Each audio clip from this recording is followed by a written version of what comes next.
still looking at research? I am.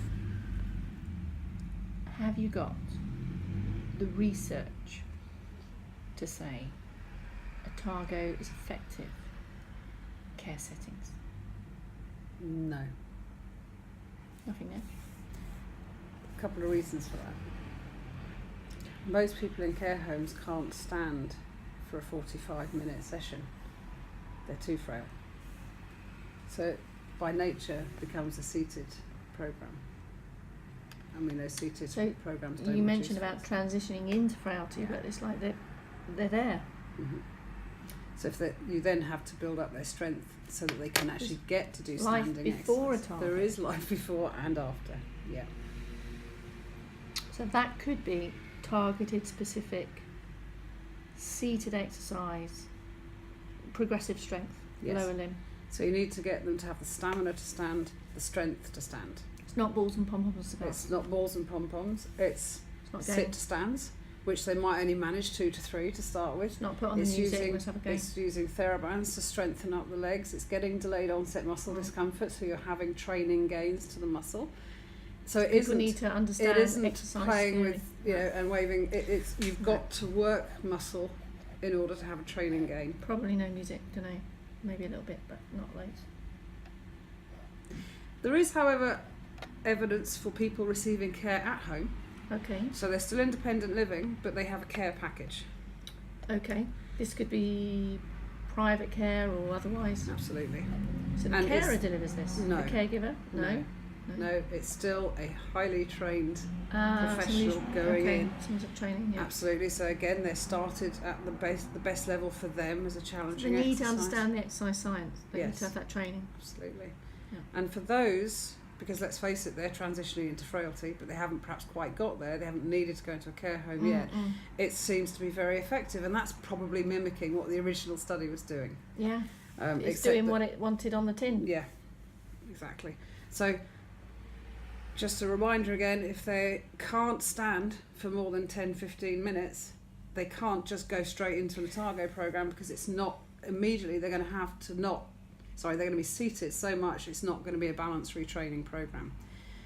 So you would be starting off making sure they got the stamina to stand. And so it's not just strength, it's also endurance of the muscle. And they still need to do the home exercises in between those groups, don't they? They still need to get that required dose. So even in a care setting, they're still going to need to go and do their homework. And that's all of these, remember, all the original programme and this more recent one, I mean, there was literally 2 papers published in the last couple of months on Otago home-based programme, Otago programme for those receiving care at home. They were expected to do exercise at least 3 times a week, and the phone calls were there to encourage them to do that. I keep coming back to, if someone isn't looking over your shoulder, would you do it all the time? If somebody isn't interested in whether you improve, why would you bother? So the motivation part's really important, and the progression part is really important. So it's if someone has got the ability to self-direct and go off and do other activities, they're too fit for Otago. You know, it's that middle range. And if you remember the Department of Health guidelines for older people, they separate people into actives, in transition, and frail. It's the in transition that Otago's for. It's not the frail and it's not the actives.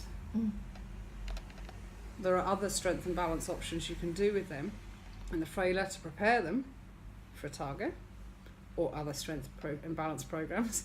FAME is just as effective with the in transition. And if you've got the fitter ones, you have to still be challenging them, and that would be quite scary what you might have to get them to do in order to still challenge their balance. But it just means they're far more likely to react. If they trip, they're far less likely to hit the floor. More importantly, they can get up off the floor again. So Otago doesn't give you a lot of those things, but it gets you towards being able to go do a session where you learn those skills. It's a continuum. I mean, it just depends where they land. We should be mindful of Otago in care homes.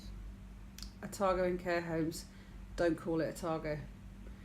You can call it a strength program or an exercise program that is likely to improve. To include some seated preparatory work for standing. Yes. But as soon as a program is majority seated, you cannot and should not call it Otago.